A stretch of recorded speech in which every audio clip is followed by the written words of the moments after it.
안녕하세요. 제약바이오의 주간 이슈부터 다음 주 이슈까지 쌈박하게 정리해보는 시간, 제박 캘린더의 전혜영 기자입니다. 지난주 급락에 이어 하락장은 계속되고 있습니다. 22일 기준 코스피 의약품 지수는 전주인 15일보다 약 1.2% 올랐지만 큰 변화는 없었고, 같은 기간 코스닥 제약지수는 약 4.4% 떨어진 모습입니다. 결국 국내까지 영향을 미치게 된 원숭이 두창 소식부터 보시겠습니다. 국내 첫 번째 원숭이 두창 환자가 발생했습니다.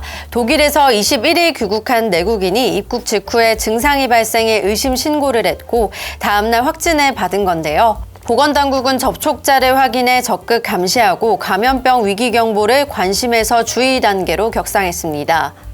또 3세대 두창 백신인 진네오스 도입을 검토하고 있고 7월 중에는 약 500명분의 원숭이 두창 항바이러스제 테코비리마트를 도입하겠다는 계획입니다.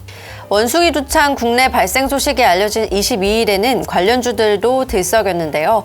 미코바이오메드, 녹십자 MS, HK 이노엔이 관련주로 꼽혔습니다. 미코바이오메드는 원숭이 두창을 검출할 수 있는 실시간 유전자 검사 특허를 보유하고 있고, 녹십자 MS는 과거 약독화 두창 백신 개발을 위한 연구를 진행한 이력이 있습니다. HK 이노엔은 국내에서 유일하게 천연두 백신을 생산 중인데요. 지난달 말에는 천연두 백신을 활용해 원숭이 두창 예방을 검토하는 임상 준비에 착수하기로 했습니다.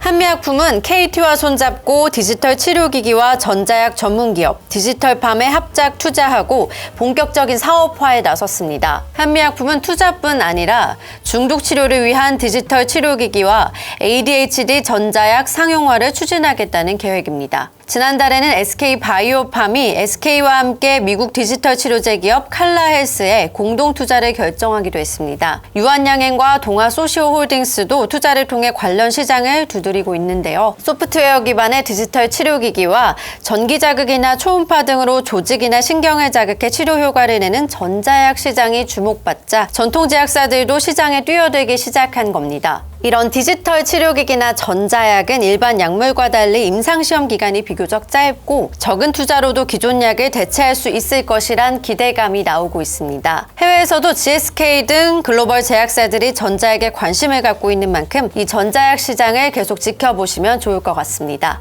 유한양행은 면역항암 이중항체의 임상 1, 2상 시험 계획을 식약처로부터 승인받았습니다. 유한양행이 ABL 바이오와 공동 연구 중인 약물로 종양에 작용하는 면역 활성을 증가시키고 종양세포의 성장은 억제해 고형암에서 기존 항암 치료에 내성을 보이는 환자를 대상으로 개발하고 있습니다. 회사는 국내뿐 아니라 호주에서도 임상시험을 진행해 글로벌 항암제로 거듭나겠다는 계획입니다. 강스템 바이오텍은 줄기세포 기반 골관절염 치료제 후보물질의 1, 2A상 임상시험 계획을 자진 취하했습니다. 회사 측은 첨단 재생의료법 시행 이후 임상시험용 의약품에 대한 자료 보강이 필요하다고 판단했다면서 올해 3분기 이내에 다시 식약처에 임상시험 계획을 제출하겠다고 밝혔습니다. 제1약품 자회사죠. 온코닉 테라퓨틱스는 난소암을 적응증으로 한 PARP, TNKS 이중 저해제에 국내 이상 시험 계획을 식약처로부터 승인받았습니다.